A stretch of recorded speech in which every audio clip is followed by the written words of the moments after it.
Jake Morrison walked slowly into the huge meeting room. The ceiling was so high he could barely see the top. Strange lights floated in the air, giving everything a blue glow. Around him sat creatures he still found hard to believe were real. The Zilithians looked like giant bugs made of metal. Their leader, Gregtor, was twice as tall as any human. His red eyes glowed as he watched Jake enter. Sharp spikes covered his arms and back. When he moved, Jake could hear the scraping sound of metal on metal. On the other side of the room, the Vortex sat perfectly still. They looked like living crystals that changed colors when they thought. Right now they were flashing yellow, which Jake had learned meant they were bored. The Krillian delegate floated above his chair on 8 long tentacles. Each tentacle was covered in suction cups that opened and closed like tiny mouths. Jake had been Earth's voice in this place for 3 years now. 3 long years of listening. To these aliens talk about war and conquest like it was a fun game. He wore his best blue suit and kept his face calm, just like his training had taught him. Behind him, Commander Lisa Hayes sat quietly in the observer section. She wore her dress uniform with all the medals and ribbons that told the story of her military service. But the aliens never asked what those medals meant. They assumed humans were too soft to have real soldiers. Lisa watched everything with sharp eyes. She had been in more battles than most of these creatures could imagine, but she sat still and quiet. Her orders were simple. Let the diplomats talk, and never let anyone know what Earth's military could really do. The meeting started like all the others. Supreme Leader Thylax, who looked like a giant jellyfish made of light, called for order. His voice came from everywhere and nowhere at once, making Jake's skin crawl. Today we discussed the mineral rights dispute between the Zilithians and the Theans. Coral Miners Guild, Thylax announced. Gregtor slammed his massive fist on the table. The sound echoed through the chamber like thunder. There is no dispute. Those worlds belong to the strong. The coral miners are weak, so they deserve nothing. The coral miners' representative, a small blue creature named Piptal, trembled in his chair. Please, honored council, we have mined those asteroids for 50 years. Our families depend on that work. Then your families should have been stronger. Gregtor roared. Several other Zilithians behind him clicked their metal claws together in approval. Jake felt his jaw tighten, but he kept his expression neutral. This was how things always went. The strong took what they wanted, and the weak suffered. The Galactic Council was supposed to keep peace, but mostly it just gave the bullies a place to make their threats official. The Krillian delegate, Zakth, spoke up. His voice sounded like air being let out of a balloon. The human ambassador has been very quiet. Does Earth have nothing to say about this matter? All eyes turned to Jake. He could feel the weight of their stares. Some looked curious, others looked amused. Most looked like they thought humans were a joke. Jake stood up slowly. Earth believes that disputes should be settled through fair discussion, not threats of violence. Perhaps we could find a solution that helps both sides. The chamber erupted in what passed for laughter among the various alien species. The Zilithians made grinding sounds with their metal parts. The Vorthek flashed bright orange, which meant they found something funny. The Krillians' tentacles wiggled in a way that looked like giggling. Fair discussion. Gregtor laughed so hard that sparks flew from his joints. Humans and their soft words. You have been here 3 years, and you still think the universe cares. About fairness, Zakth's tentacles curled with amusement. Tell me, Ambassador Morrison, when was the last time your species fought a real war? When did humans last show true strength? Jake paused for just a moment. If only they knew the truth. If only they understood what human strength really looked like. But his orders were clear. Keep Earth's true nature hidden. We prefer to solve problems without violence, Jake said carefully. Because you are afraid of violence? Another Zilithian called out, "Your species evolved past the point where you can fight. You are like children playing at being adults." The insults continued for several minutes. Jake stood there and took it all, his face showing nothing. Behind him, Lisa's hand moved slightly toward her sidearm, then stopped. "Not yet. Not today. Finally." Thylax called for quiet. "The Council has heard enough. The Zilithians may claim the disputed mining rights. The coral miners will be relocated to other territories." Piptol started to cry, a soft whistling sound that made Jake's heart ache. Another injustice, another. Case of might making right. But there was nothing he could do without revealing Earth's secret dot as the meeting ended and the aliens filed out. Many of them made comments as they passed Jake's chair. "Pathetic humans and their weakness," one Zilithian muttered. "I wonder what they will do when real danger comes," a Vorthik observed, its crystal body flashing pale green. "They will probably try to negotiate with it," Zocht said, his tentacles writhing with amusement. When the chamber was finally empty except for Jake and Lisa, she walked over to him. "How much longer do we have to sit here and take this?" She asked quietly. Jake loosened his tie and rubbed his temples.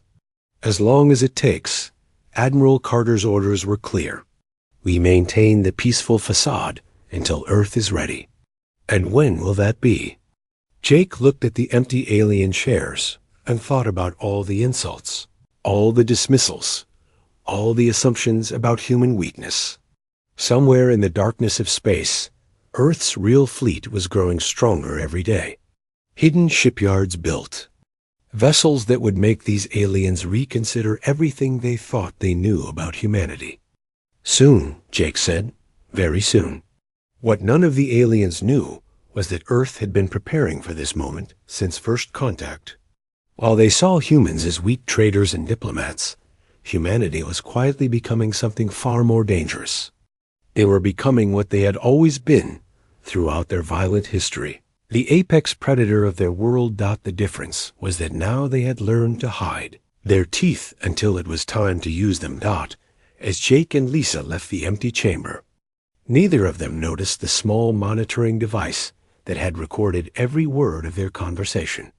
Deep in the ship's computer systems, an automated message was already being sent across the galaxy. The message was simple. Human military strength may be greater than assumed. Recommend increased surveillance. But by the time anyone received that message, it would already be too late. The charade was almost over, and the galaxy was about to learn what humans really were when they stopped pretending to be harmless. The alarm bells rang through the Galactic Council building at 3 a.m. Jake Morrison was pulled from his sleep by the harsh sound echoing through the diplomatic quarters. He had never heard these particular alarms before, and something about their tone made his blood run cold. Within minutes, every ambassador and their staff were rushing toward the emergency council chamber. Jake saw fear in alien faces that he had never seen before. The Vorthik were flashing rapid colors, red, purple, white, which meant extreme panic. Even the proud Zilithians looked worried as they clanked down the hallways in their metal armor. "Commander." Lisa Hayes met Jake at the entrance to the chamber. She was already in her full uniform, her hand resting on her sidearm. "Sir, I've been monitoring Earth's communication channels. Admiral Carter is requesting immediate contact." "What's happening?" Jake asked as they entered the chaotic chamber. "Long range." Sensors picked up something from the outer rim. Something big. The chamber was filled with frightened voices speaking in dozens of alien languages. Supreme Leader Thylax appeared at the center of the room, his jellyfish-like body pulsing with urgent light patterns. "Order! I call for order!" Thylax's voice boomed from everywhere at once. "We have received disturbing news from our deep space monitoring stations." A massive hologram appeared above the chamber. It showed a star map of the galaxy with the council territories marked in blue. At the very edge, In the unexplored regions they called the Outer Rim, a sea of red dots was moving toward them. Captain Sam Rodriguez appeared as a hologram in the center of the room. His Earth survey ship, the Horizon, had been exploring the far reaches of space when they encountered something no one expected. Rodriguez looked tired and shaken. His uniform was torn, and Jake could see burn marks on his face. Council members, I am reporting from the edge of Nethrok territory. 3 days ago, my ship detected massive fleet movements. We moved closer to investigate. The hologram changed to show Rodriguez's ship's sensor readings. Hundreds of massive shapes moved through space like a swarm of deadly insects. Each ship was enormous, bigger than anything the Council races had ever built. The Nethrok Empire has been building there. Forces in secret for years, Rodriguez continued. Our estimates show approximately 800 Dreadnought-class vessels, plus thousands of smaller ships. They have already destroyed 3 colony worlds that refused to surrender. The chamber erupted in panicked voices. Jake had heard stories about the Nethrok, but they were considered legends, scary tales told to frighten young aliens. The idea that they were real and this powerful sent shockwaves through every delegation. Gregtar, the Zilithian war chief, stood up with a loud crash of metal. For the first time since Jake had known him, the giant alien looked genuinely afraid. This cannot be true. No force could build such a fleet without us knowing. They have been hiding in the void between galaxies, Rodriguez explained. Their technology is unlike anything we have seen. Their ships are powered by dark matter engines, and their weapons can crack planets in half. The Krillian delegate Zoth floated higher above his chair, his tentacles writhing with anxiety. How long before they reach Council space? Based on their current speed, approximately 2 weeks, Rodriguez answered. 2 weeks. Jake felt the weight of that timeline. 2 weeks before the most savage military force in known space reached the peaceful worlds of the Galactic Council. Leader Thylax pulsed with rapid light patterns as he processed the information. We must mobilize every ship, every warrior, every weapon at our disposal. This threat requires the combined might of all Council races. What followed was the most depressing military briefing Jake had ever witnessed. The Krillian fleet consisted of 60 ships, most of them designed for exploration rather than combat. The Vorthic crystal ships were advanced, but fragile, and they only had 40 of them.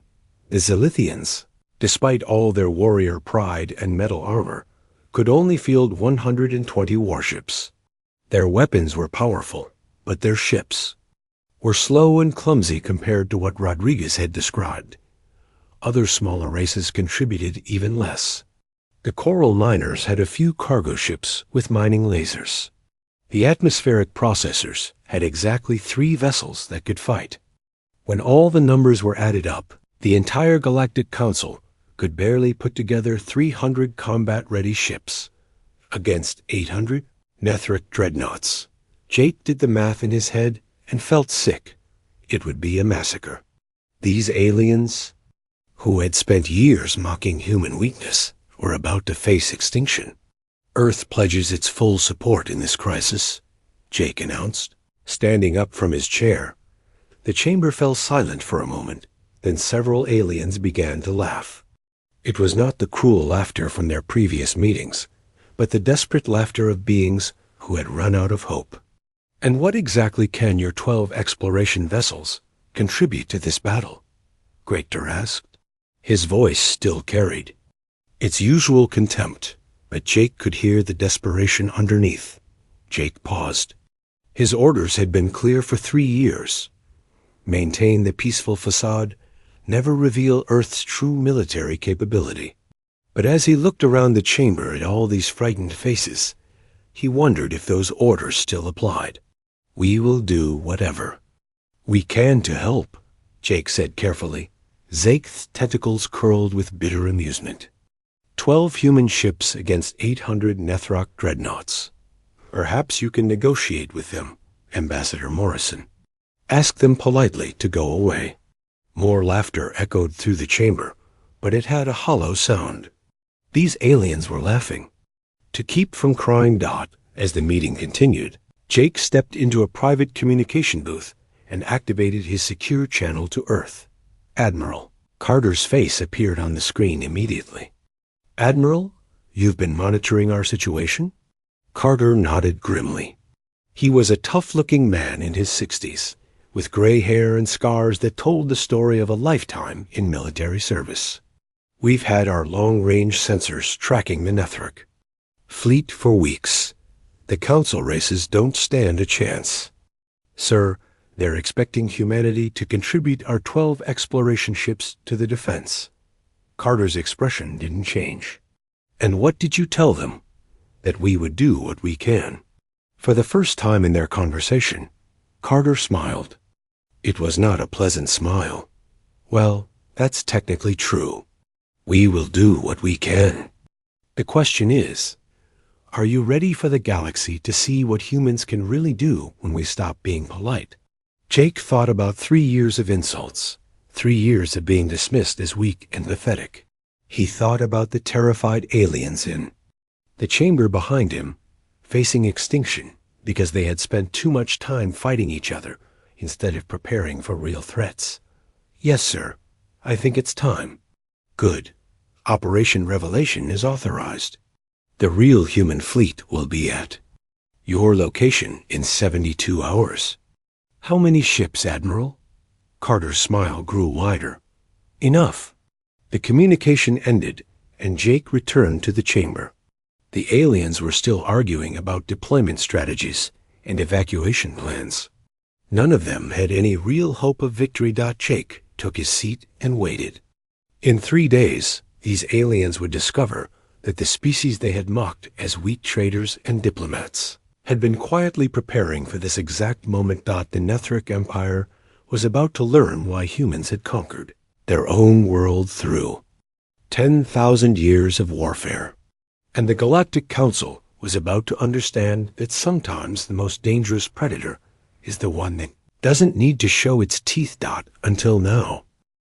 Captain Amy Foster stood on the bridge of her ship, the Defiant, watching the enemy approach through the darkness of space. The Nethruk advance fleet looked like a swarm of metal monsters, each ship bigger than anything the Galactic Council had ever built. 50 massive dreadnoughts moved toward the Kepler system in perfect formation. Their dark hulls absorbed light, making them look like holes cut out of the stars themselves. Energy readings showed weapons powerful enough to crack moons in half. Amy had been waiting for this moment her entire career. For 3 years, she had pretended to captain a simple exploration vessel. The aliens who visited her ship saw basic science equipment and a small crew of peaceful researchers. They never looked close enough to notice the hidden weapon ports or the advanced armor plating disguised as hull panels. Captain, we're receiving the standard Nethruk transmission, reported Lieutenant Ben Parker from the communications station. Amy nodded. The Nethruk always sent the same message before they destroyed a world. Surrender or die. No negotiation, no mercy, no exceptions. It was how they had conquered half the Outer Rim. Put them on screen, Amy ordered. The face that appeared was something from a nightmare.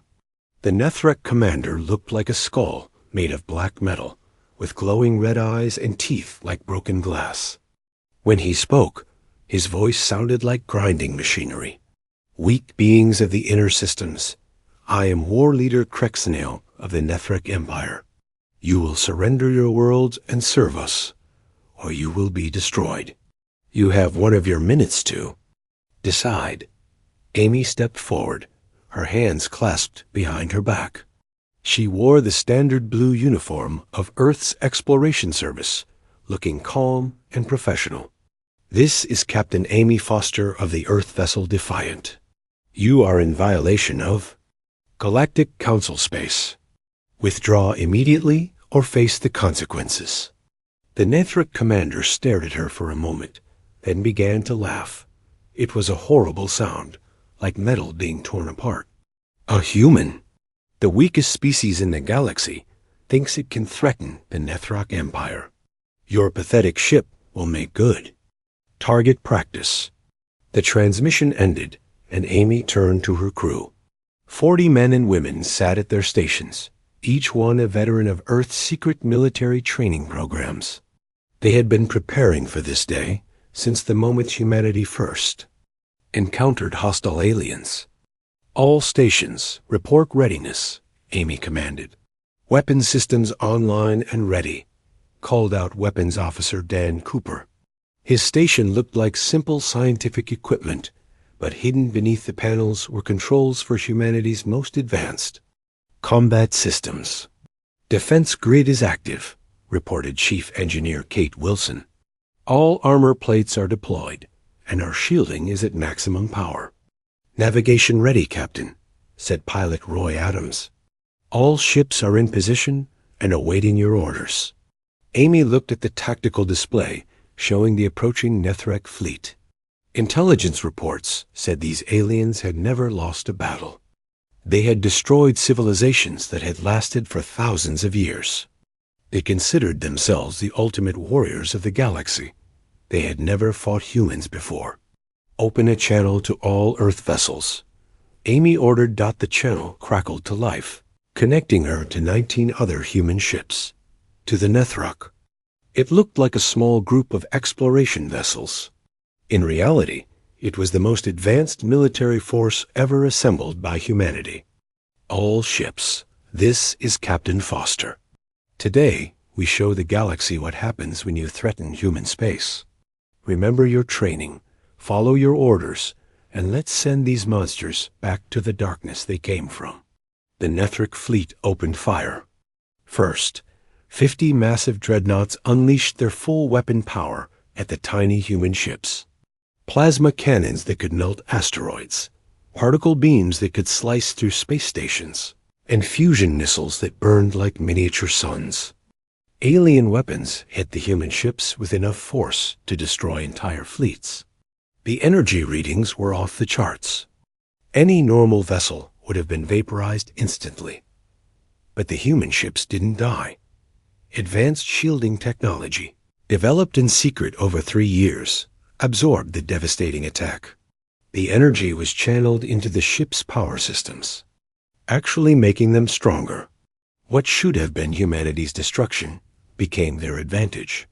War leader Crexenale stared at his sensor readings in confusion.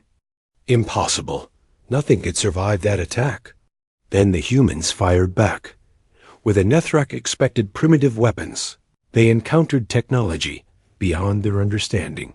Quantum disruption cannons tore apart the bonds between atoms.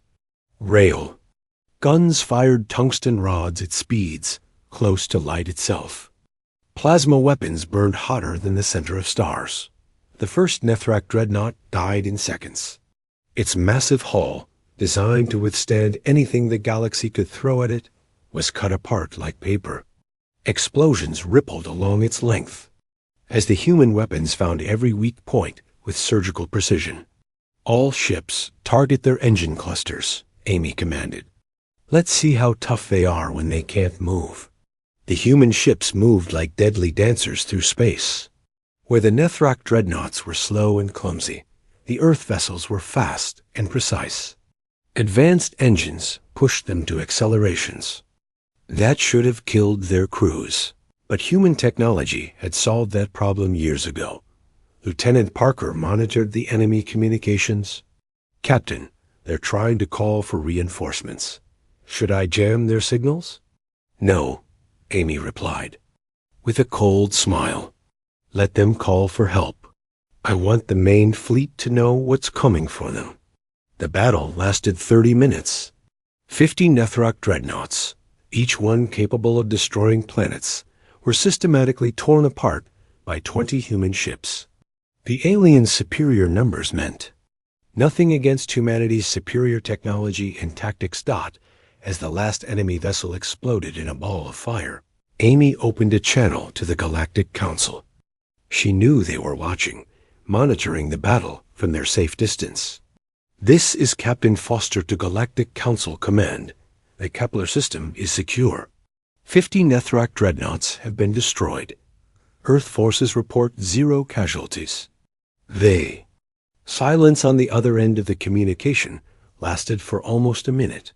Finally, Supreme Leader Thylax's voice responded, filled with shock and disbelief. Captain Foster, please confirm your last transmission. Did you say 0 casualties? Confirmed. Council Leader, all Earth vessels are undamaged and ready for further operations.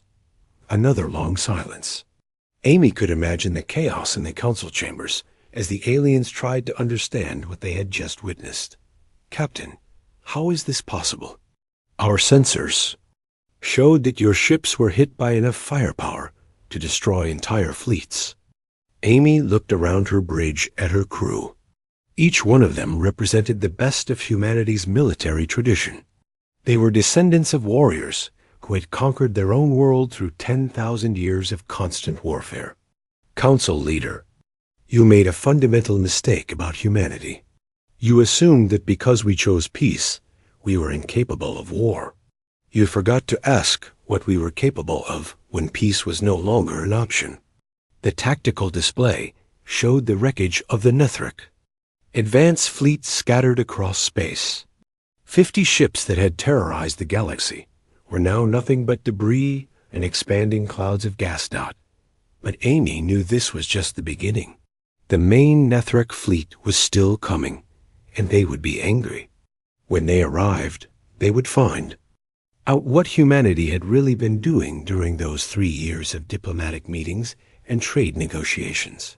All ships, prepare for hyperspace jump, Amy commanded.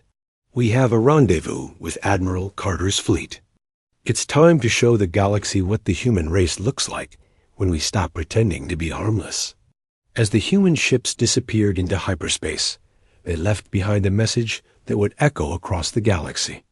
The species that everyone had dismissed, as weak traders had just destroyed 50 of the most powerful warships ever built, and they were just getting started. The Galactic Council chambers had never been so quiet. Every alien delegate sat in stunned silence as the battle footage played on the massive display screen above them. They watched human ships move through space like deadly ghosts, destroying Nethrak dreadnoughts with impossible ease. Ambassador Jake Morrison stood at the center of the chamber, but he looked different now. Gone was the polite diplomat who had spent 3 years listening to insults and mockery. In his place stood a man who radiated quiet confidence and barely contained power. For 3 years, you have dismissed humanity as weak, Jake began, his voice carrying through the silent chamber. You saw our preference for diplomacy and assumed we were incapable of violence. You made the mistake of thinking that peaceful meant helpless. Commander Lisa Hayes rose from her observer seat and walked to stand beside Jake, but she was not wearing her dress uniform anymore. Instead, she wore the battle-scarred armor of a combat veteran, with weapons and equipment that the aliens had. Never seen before, the transformation was shocking to beings who had only known her as a quiet military liaison. Now she looked like what she really was, a warrior who had seen more battles than most of these aliens could imagine. Let me tell you about human history, Lisa said, her voice hard as steel. For 10,000 years, we have been perfecting the art of warfare. We have fought with clubs and stones, with swords and shields, with guns and bombs, and finally with weapons that could destroy our entire world. The display screen changed to show images from Earth's history. Ancient battles, with thousands of warriors clashing with bronze weapons. Medieval sieges with massive stone-throwing machines. World wars with millions of soldiers and weapons that could level entire cities. We learned to fight in every environment our world could offer, Lisa continued. In frozen wastelands and burning deserts, in deep oceans and high mountains. We developed tactics for every situation, strategies for every enemy, weapons for every target. Gregter, the Zilithian war chief, found his voice first. His metal armor scraped as he shifted uncomfortably in his chair. This is impossible. No species could hide such military capability. Jake smiled, but it was not a pleasant expression. You never asked the right questions, Gregtor. You saw our exploration ships and assumed that was all we had. You heard our diplomatic words and thought we had no soldiers. You made assumptions based on what you wanted to believe. The screen showed new footage, massive shipyards hidden in the outer reaches of Earth's solar system, factories producing weapons and vehicles that looked far more advanced than anything the Council possessed. Training facilities where humans prepared for wars the galaxy couldn't imagine. Admiral Ben Carter appeared as a hologram in the center of the chamber. He was a tough-looking man with gray hair and scars that told the story of a lifetime in military service. The aliens could see immediately that this was not a peaceful explorer or diplomatic officer. I am Admiral Carter, commander of Earth's real military forces, he announced. While your species have been arguing about trade agreements and territorial disputes, humanity has been preparing for the wars that we knew would eventually come. Zekth, the Krillian delegate, floated higher above his chair. His tentacles writhed with confusion and fear. How many ships do you really have? How large is your actual fleet? Carter's expression didn't change. The Nethrok Empire fields approximately 800 dreadnoughts, plus several thousand smaller vessels. Our intelligence suggests this represents their total available military force. The aliens waited for him to continue, but Carter just stood there with a slight smile on his face. Admiral, you haven't answered the question, Supreme Leader Thylax pressed. How many ships does Earth possess?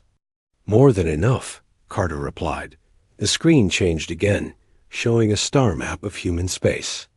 Red dots appeared throughout the solar system, each one representing a military installation or hidden fleet base. There were dozens of them, in places. The aliens had never thought to look. Our exploration ships were not just gathering scientific data, Jake explained. They were mapping potential battlefields, identifying strategic resources, and establishing supply lines for the war we knew was coming.